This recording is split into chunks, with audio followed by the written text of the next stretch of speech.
बिस्मिल्लाहिर्रहमानिर्रहीम।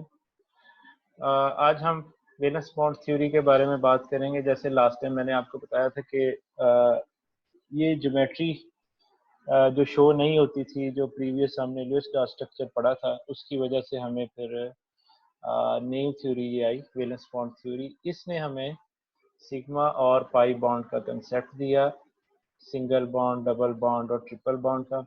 और इसके बाद फिर हाइब्रिडाइजेशन की भी बात हुई, जो कि इसी को आगे मतलब समझने के वेनस बॉन्ड थ्योरी की एक्सटेंशन हाइब्रिडाइजेशन। उसको भी मैं थ्योरी का लफ्ज दूंगा, क्योंकि उसमें वेनस बॉन्ड थ्योरी में जो चीज़ें एक्सप्लेन नहीं हो सकी थी, वो हाइब्रिडाइजेशन से हमें एक्सप्लेन हो गई, जिसकी वजह से उसको भी मैं अलग थ्योरी का नाम दूंगा। उसकी मैंने अलग से एक इस तरह से बनाई हुई है, वो मैं इसके बाद आपसे शेयर करता हूँ। तो इसमें जो कंसेप्ट आया था, जैसे कल भी हमने इंट्रोडक्टरी लेक्चर में बताया था, बॉन्ड कैसे बनते हैं, ओवरलैपिंग से, ऑर्बिटल्स की ओवरलैपिंग से। और ऑर्बिटल्स क्या होते हैं, जहाँ पर probability of finding the electrons maximum होती है, जहाँ पर हमें ये पता चलता है कि यहाँ पर इलेक्ट्रॉन पाए जाते हैं।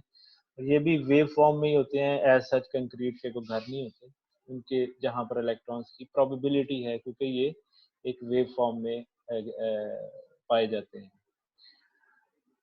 और ये जो मैंने आपको बताया था, पॉलिंग और स्लेटर ने इसको इंट्रोड्यूस करवाया था, उसके बाद इसकी एक्सटेंशन हुई थी। और कोवलेंट बॉन्ड की फॉर्मेशन कैसे होती है उसके बारे में थ्योरी है, ये उसके पॉइंट्स हैं जो मैं एक्सप्लेन करने लगा हूँ। ये जो कोवलेंट बॉन्ड बनता है is formed by the overlapping of atomic orbitals. इसमें एटॉमिक ऑर्बिटल्स जो होते हैं उनकी ओवरलैपिंग से, एक दूसरे के ऊपर जो ओवरलैप कर जाते हैं, एक दूसरे के ऊपर चढ़ जाते हैं, उससे कोवलेंट बॉन्ड बनता है। और इसमें इसी का ही पॉइंट है, अलग से नहीं है। Atom should come very close, तो जाहिर है बहुत ज़्यादा क्लोज आएगा तो तब ही वो ऑर्बिटल्स ओवरलैप करेंगे, इसके लिए उनका करीब आना बहुत ज़रूरी है। और half field orbitals with opposite spin, ये दूसरा पॉइंट है। Half field orbitals with opposite spin वो ही ओवरलैप करेंगे, अगर इनका स्पिन अपोजिट नहीं है तो तब भी ओवरलैपिंग नहीं होगी। अच्छा, एक बात और, जो मोस्टली पीछे भी आपने देखा होगा, पॉजिटिव साइन क्लॉकवाइज और एंटी क्लॉकवाइज के लिए हम इसको अलग अलग भी कर सकते हैं, मतलब प्लस हाफ माइनस हाफ लिखा होता है, एक का अपोजिट हमने बेसिकली ये शो करना होता है, तो इसलिए ये कोई आगे पीछे भी हो जाए तो इश्यू नहीं होता। तीसरा पॉइंट है जो मैंने आपको बताया था कि 50% ओवरलैपिंग होती है, इससे ज़्यादा की नहीं होती, क्योंकि न्यूक्लियस बहुत ज़्यादा क्लोज आ जाते हैं, जिसकी वजह से उनका आपस में न्यूक्लियस न्यूक्लियस में भी रिपल्शन शुरू हो जाती है। ठीक है, इतनी नहीं क्लोज आने चाहिए कि वो बिल्कुल ही एक दूसरे के ऊपर अंदर घुस ही जाए ना, तो इस तरह का मसला नहीं होता। तीसरी जो चीज़ है कि ओवरलैपिंग जो है, उससे हमें बॉन्ड की स्ट्रेंथ का पता चलता है। जितनी बॉन्ड एनर्जी ज़्यादा होगी उतनी ही बॉन्ड लेंथ कम होगी, यानी कि जितना वो क्लोज आएंगे उतना ही वो ज़्यादा पक्का बॉन्ड बनेगा। ठीक है, बॉन्ड लेंथ कम होती जाएगी तो बॉन्ड एनर्जी बढ़ती जाएगी, और बॉन्ड एनर्जी बढ़ने का मतलब है कि वो बॉन्ड स्ट्रांग है। Two types of overlapping are possible. एक एक्सियल ओवरलैपिंग है, जिसको हम कहते हैं कि अलोंग द एक्सिस है, हेड ऑन ओवरलैपिंग भी कहते हैं, और इसके नतीजे में सिग्मा बॉन्ड की फॉर्मेशन होती है। दूसरी है पैरेलल ओवरलैपिंग या साइड वाइज ओवरलैपिंग की कहते हैं, और उसको लेटरल ओवरलैपिंग भी कहते हैं, जिसके नतीजे में पाई बॉन्ड बनता है। छठा पॉइंट है इसका, the overlapping orbitals must have same sign. ठीक है, सेम साइन का क्या मतलब है, ये जैसे ये है ना ओवरलैपिंग, प्लस और प्लस एक दूसरे के साथ इस तरह से ओवरलैप करते हैं। और प्लस का मतलब क्या है, ये मैंने आपको कल भी बताया था, वेव की फॉर्म में चूंकि हम इसको कंसिडर करते हैं। अच्छा, आगे इसके बाद जब आएगी ना मॉलिक्यूलर ऑर्बिटल थ्योरी, उसमें उसने ये वेव फंक्शन को बहुत ज़्यादा एक्सप्लेन किया है। अगर आज टाइम मिला तो हम मॉलिक्यूलर ऑर्बिटल थ्योरी को भी टच करेंगे, लेकिन जैसे मैंने बताया था कि वेल्स बॉन्ड थ्योरी, इसके जो प्रॉब्लम्स थे वो हाइब्रिडाइजेशन से कवर हुए। हाइब्रिडाइजेशन के बाद स्ट्रक्चरल इलूसिडेशन की तरफ हम गए, तो हमारे पास एक ज्योमेट्री का आना कंसेप्ट हुआ। फिर valence shell electron pair repulsion theory आई, उसमें हमें उसका पता चला कि किस तरह की उसकी शेप होती है, यानी कि 3D स्ट्रक्चर कैसा होता है। एक विजुअली अगर आईज के साथ हमें हमारे सामने कोई चीज़ मौजूद हो, तो हम उससे कैसे अंदाज़ा लगा सकते हैं किस तरह से 3D स्ट्रक्चर उसका कैसा बनेगा, वो हमें वेस्पर थ्योरी से पता चला। तो वेस्पर थ्योरी के बाद जब हमारे पास मॉलिक्यूलर ऑर्बिटल थ्योरी आई, तो उस वक्त क्वांटम मैकेनिक्स को या क्वांटम फिजिक्स का उसमें लिंक बनता है, और या आप क्लासिकल जो इसका कंसेप्ट है वेव का, उसकी बेस पे वो थ्योरी काफ़ी हद तक हमें बताती है वेव फंक्शन उसका कैसा है, जिसको हम साई से ज़ाहिर करते हैं। तो ये थोड़ी-सी जैसे जैसे थ्योरीज आगे बढ़ती गई उसमें एक्सप्लेनेशन ज़्यादा चीज़ों की होती गई। तो यहाँ पर जस्ट आपको दिखाने का मकसद ये है कि ये ओवरलैपिंग कैसे होती है, जैसे प्लस प्लस है या माइनस माइनस साइन है, दोनों सूत्रों में इस तरह से overlapping, plus will overlap plus, minus will overlap minus. तो ये चूंकि उसके दो लोब, जैसे मैंने ये बताया था पी ऑर्बिटल जैसे पी एक्स है, तो ये इसके दो अलग अलग लॉब्स बनते हैं, तो एक पॉजिटिव और एक माइनस। इन दोनों का भी मतलब क्या है वो आपको बता दिया कि ये क्रेस्ट और ट्रफ है, यानी कि दोनों जगह पे उसकी प्रोबेबिलिटी है पाए जाने की। लेकिन जो मोस्टली ये एमओटी में जब हम पढ़ेंगे मॉलिक्यूलर ऑर्बिटल थ्योरी में, तब वहां पर प्लस का मतलब ये होता है यहाँ पर कंस्ट्रक्टिव इंटरफेरेंस हो रहा है और माइनस का मतलब है डिस्ट्रक्टिव इंटरफेरेंस। और एक और जहाँ पे मतलब उस थ्योरी में जाके थोड़ा सा कंसेप्ट बदलेगा, वहाँ यहाँ पर ओवरलैपिंग का लफ्ज है, वहाँ पे इंटरफेरेंस का लफ्ज है। तो वहां पर प्लस साइन जो है वो हमें मतलब वेव्स ऐड अप हो रही हैं, और यहाँ पर प्रोबेबिलिटी मैक्सिमम होती है और इसकी एनर्जी कम होती है, और माइनस की एनर्जी कम होती है। लेकिन इस थ्योरी में हम इसको जस्ट उसके दो एंड्स ही कंसीडर करेंगे, ठीक है, मतलब टर्म्स का फर्क है, एक जैसी है देखने में, तो कंसेप्ट का फर्क है दोनों में। और ओरिएंटेशन भी सेम होनी चाहिए, जैसे मैंने बताया था पी एक्स है तो पी एक्स से ओवरलैप करेगा, पी वाई है तो पी वाई से, पी जी है तो पी जी से। ये नहीं कि एक अलोंग द एक्स एक्सिस है दूसरा अलोंग द वाई एक्सिस है तो वो ओवरलैप नहीं करेंगे, ठीक है। दो टाइप्स की ओवरलैपिंग जैसे मैंने बताया, वो हम उनको एक्सप्लेन करते हैं कि वो किस तरह से होती है। एक्सियल और हेड डाउन ओवरलैपिंग जिसके नतीजे में सिग्मा बॉन्ड बनता है, वो किस किस में पॉसिबल है? एस ऑर्बिटल में, जिसकी स्फेरिकल शेप होती है, ठीक है, और वो अपना, ये मैंने सिग्मा लिखना था, मैंने गलती से पाई लिख दिया, ठीक है, ये सिग्मा बॉन्ड बनता है, ठीक है।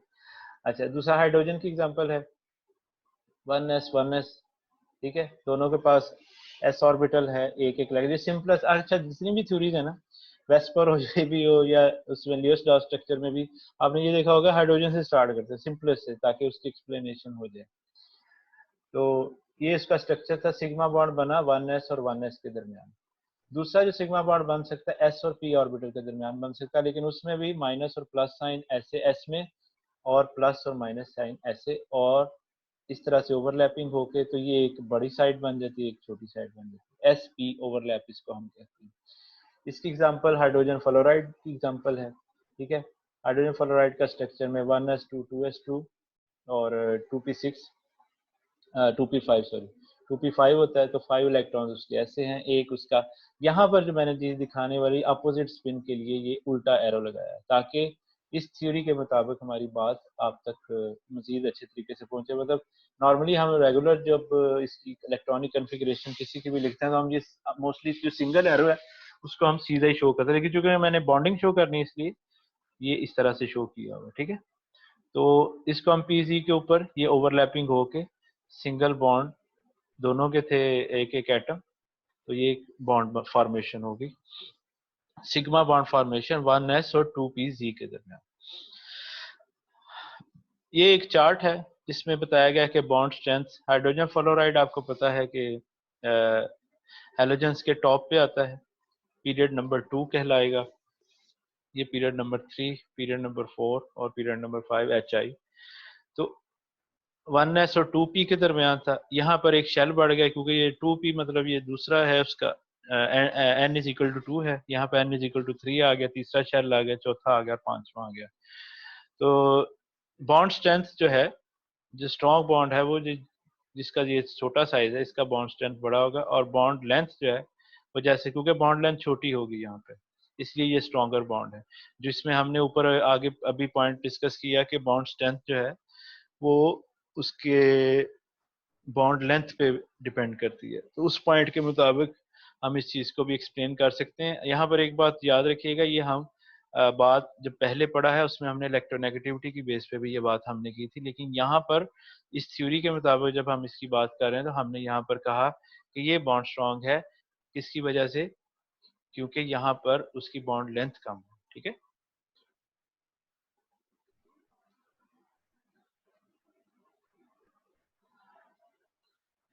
ये एक थी उसकी सिग्मा बॉन्ड, ये भी चल रहा है, एक सिग्मा बॉन्ड बना एस और एस ऑर्बिटल का, दूसरा बना एस और पी का, तीसरा बनता है पी और पी ओवरलैपिंग से भी सिग्मा बॉन्ड फॉर्मेशन होती है, और इस तरह से इसका एक स्ट्रक्चर बनता है। पी और पी आल्सो हैव, ये मैंने फिर यहाँ पे पाई लिख दी है सिग्मा, मतलब ये सॉरी ये ठीक है, ये सिग्मा बॉन्ड फॉर्मेशन होती है, लेकिन पी और पी में पाई बॉन्ड भी बनते हैं, वो हम आगे एक्सप्लेन करेंगे। BF3 का स्ट्रक्चर है यहाँ पर, अगर आप देखें 1s2 2s2 2p1, ठीक है, और फ्लोरीन में 1s2, बोरॉन का आपको पता है इसके आखिरी शेल में 3 इलेक्ट्रॉन्स होते हैं और इसके आखिरी शेल में 5 इलेक्ट्रॉन्स होते हैं फ्लोरीन के। तो यहाँ पर इसके पास भी एक 2p में खाली है और इसके पास भी एक 2p में खाली है, मतलब XYZ है या जो भी है, लेकिन ये सेम होगा। अगर यहाँ पर ये x है तो ये भी x होगा, मतलब ये ओरिएंटेशन इनकी सेम होगी, जो इस थ्योरी की बेसिक पॉइंट है कि ओरिएंटेशन भी सेम होनी चाहिए। तो ये 2p, इसको हम x कह लें, कुछ भी नाम दे रहे हैं, 2px और इसके 2px के दरमियान पाइप अपना बॉन्ड फॉर्मेशन होगी सिग्मा बॉन्ड की, ठीक है, क्योंकि सिंगल बॉन्ड है, सिंगल बॉन्ड जो पहला बॉन्ड होता है वो हमेशा सिग्मा बॉन्ड ही होगा। अगर एक के बाद दूसरा बॉन्ड होता है तो एक सिग्मा एक पाई, तीन बॉन्ड होते हैं तो एक सिग्मा और दो पाई। तो ये इस थ्योरी के मुताबिक जो सिग्मा और पाई बॉन्ड है, जब एक बॉन्ड होगा वो सिग्मा ही होगा, ठीक है, बेशक वो पी और पी के दरमियान हो या किसी के भी दरमियान हो, ठीक है। यहाँ पर जो एक्साइटेशन का कंसेप्ट है वो यहाँ पर आता है, क्योंकि BF3 में आपने देखा कि वो एक बॉन्ड नहीं बनाता, BF3 में 3 फ्लोराइड थे। तो हाइब्रिडाइजेशन का कंसेप्ट और है, ये हाइब्रिडाइजेशन से एक स्टेप पहले का कंसेप्ट है जिसको हम कहते हैं एक्साइटेशन स्टेट। तो 2s2 के BF3 में 3 फ्लोरीन ने उसके साथ बॉन्ड बनाना था, तो यहाँ सर पर ये फ्लोरीन के इलेक्ट्रॉन्स 3 नहीं होंगे, पी में 7 इलेक्ट्रॉन्स होते हैं ना इसके आउटर मोस्ट शेल में। हाँ जी 7 होते हैं। तो आपने पी में 5 फिल किए हुए हैं। नहीं नहीं 5, देखें मेरी बात सुने, ये 2 4, ये 2 इसमें है ना 2s2 में, 7 ही है, 2 4 6 और एक 7। वेलेंस इलेक्ट्रॉन है ना, वेलेंस पी में तो 6 ही आ सकते हैं ना मैक्सिमम, 7 तो नहीं ना आएंगे। 5 पी में होते हैं, 2 उसके एस में होते हैं ना, सही तो है। ठीक है। सर ने नहीं मेरी 1s 1s 2 नहीं नहीं शो लिखा ना, किया। 1s मैंने वेलेंस इलेक्ट्रॉन, हमने बॉन्डिंग तो वेलेंस इलेक्ट्रॉन की करवानी है ना, यहाँ पर मैंने लिख दिया, ना भी लिखूं तो खैर है, यहाँ भी 2s अपना लिख दूं तो कोई मसला नहीं है, 1s2 लिखा जा सकता है, लेकिन मैंने इसलिए कि मोस्टली बॉन्डिंग में हमने वेलेंस इलेक्ट्रॉन शो करने हैं ना। ये ऊपर मैंने देखा ना लिखा 1s2 2s2 2p5, ये दूसरा शेल है उसका जिसमें वेलेंस इलेक्ट्रॉन है। पहला तो ये कोर एटम इलेक्ट्रॉन है ना, इसका तो बॉन्डिंग में हिस्सा नहीं ना लेना, इसने इसने लेना है हिस्सा। ये मैंने पूरे लिखे हैं, 2 4 6 और एक 7, ठीक है। अब उसमें मैंने नेक्स्ट में ये मैंने आपको बताया कि बोरॉन के यहाँ पर एक इलेक्ट्रॉन खाली है, ठीक है, लेकिन चूंकि हमने एक बॉन्ड नहीं बनाना, BF3 है, अगर तो ये सिंगल बॉन्ड होता तो ये 2p ने इस 2p के साथ बॉन्ड बना देना था, लेकिन अब यहाँ पर हमने BF3 का स्ट्रक्चर है, तो BF3 के स्ट्रक्चर में फर्स्ट एक्साइटेशन होगी, फर्स्ट एक्साइटेड स्टेट में चला जाएगा। फर्स्ट एक्साइटेड स्टेट में मतलब एक इलेक्ट्रॉन 2s2 से एक्साइट होकर यहाँ चला जाएगा। अब इसके पास 3 अनपेयर्ड वैलेंस इलेक्ट्रॉन्स हो गए, तो अब ये बॉन्डिंग कर सकता है। ये जो BF3 की बॉन्डिंग होगी ये 2p और 2p के दरमियान होगी, 2p और 2p के दरमियान, और एक 2s और 2p के दरमियान होगी, ठीक है। एक 2s भी तो खाली है ना, फ्लोरीन का एक जो है वो s के साथ मिलेगा। हाइब्रिडाइजेशन ही मैं दिखा रहा, अब बात कंफ्यूज नहीं होना, जैसे हम CH4 में क्या करते थे, एक्साइट करवाया उसके बाद sp3 हाइब्रिडाइजेशन इस तरह से करते थे ना, ये अभी हाइब्रिडाइजेशन नहीं हो रही।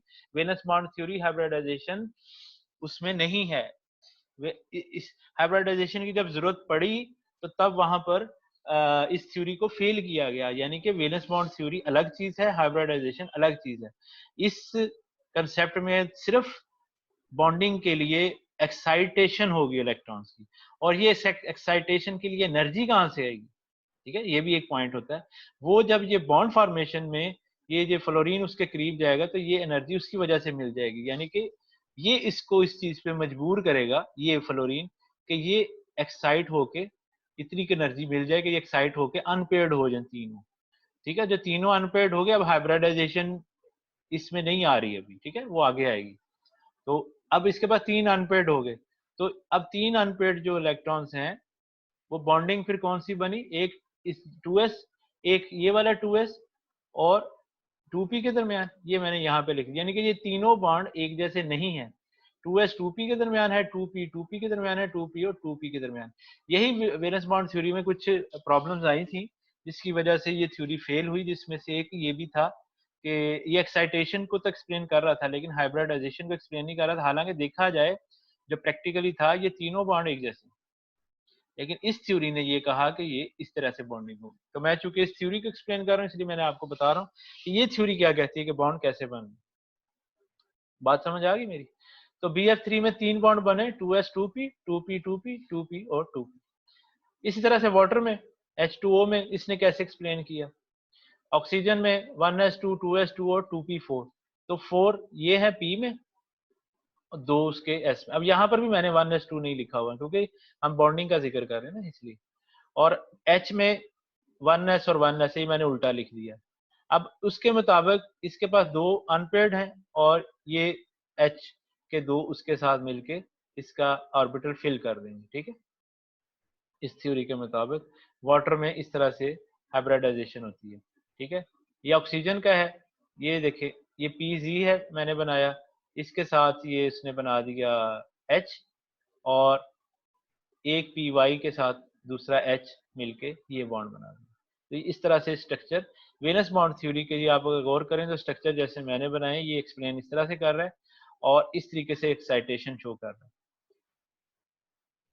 आगे अमोनिया और मीथेन का स्ट्रक्चर है, इसमें साइड वाइज ओवरलैपिंग, पैरेलल या लेटरल ओवरलैपिंग जिसमें हम पाई बॉन्ड की फॉर्मेशन है। अब हम उसको एक्सप्लेन करने लगे कि पी और पी के दरमियान सिग्मा बॉन्ड आपने देख लिया जो प्रीवियस मैंने एक्सप्लेन किया, एस और एस के दरमियान सिग्मा बॉन्ड बना, एस और पी के दरमियान सिग्मा बॉन्ड बना, पी और पी के दरमियान सिग्मा बॉन्ड बना, और वो तीनों बॉन्ड विद एग्जांपल्स मैंने एक्सप्लेन कर दिए। अब पी और पी के दरमियान पैरेलल ओवरलैपिंग एक्सप्लेन करने लगे हैं, वो इस तरीके से होती है ये कि पॉजिटिव पॉजिटिव, अगर आप गौर करें तो सिग्मा जितनी ये एक दूसरे के ऊपर नहीं चढ़ सकते, ठीक है, ये थोड़ा सा यहाँ से ऊपर वाली साइड और नीचे वाली साइड पे चढ़ रहा है, और दरमियान में ये यहाँ ये जो लाइन है जिसको हम मॉलिक्यूलर ऑर्बिटल थ्योरी में जब आएगा इस तरह की लाइन आएगी तो हम इसको नोडल प्लेन कहेंगे, जहां पर प्रोबेबिलिटी उसकी बिल्कुल नहीं होती इलेक्ट्रॉन्स की।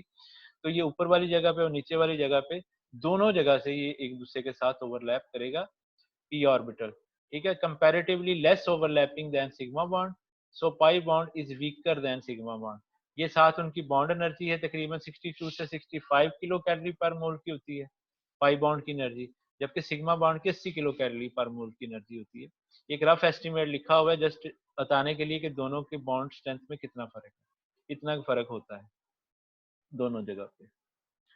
अब ऑक्सीजन की बात करें, ऑक्सीजन में अगर 2 बॉन्ड बनेंगे तो एक सिंगल और एक पाई।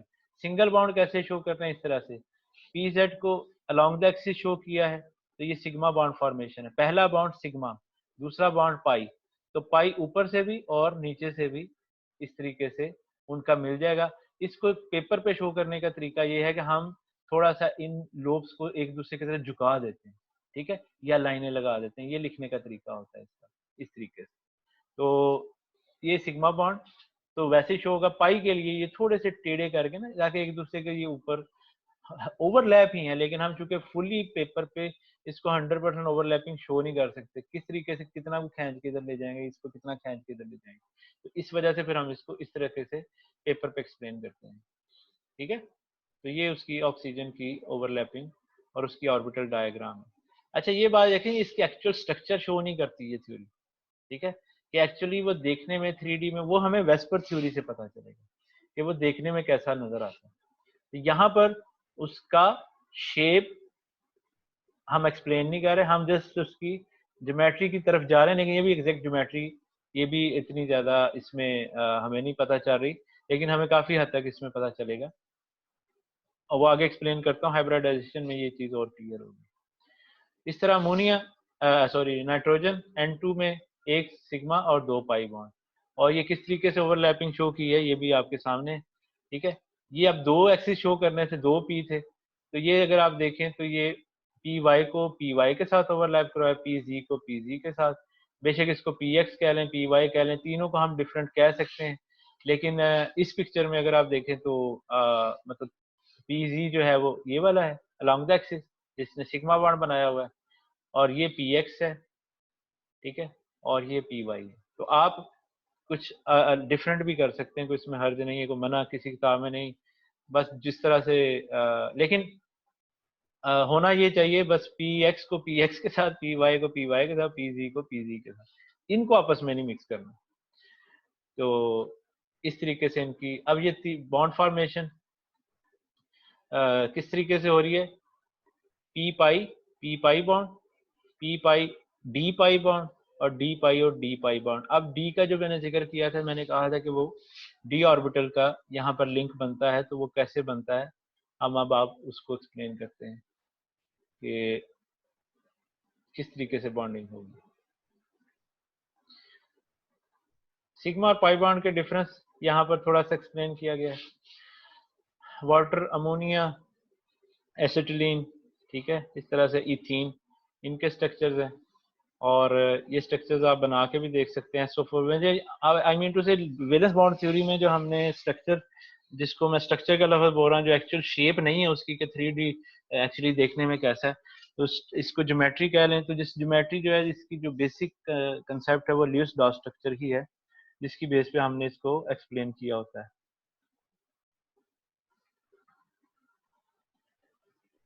एक मिनट जरा, लैपटॉप को क्या हो गया, जस्ट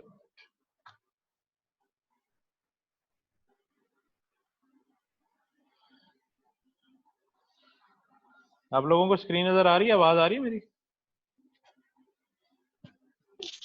सर आवाज आ रही है, स्क्रीन अब गायब हो गई है। स्क्रीन गायब हो गई है? जी सर। यार इसको मुसीबत पड़ गई है, एक सेकंड।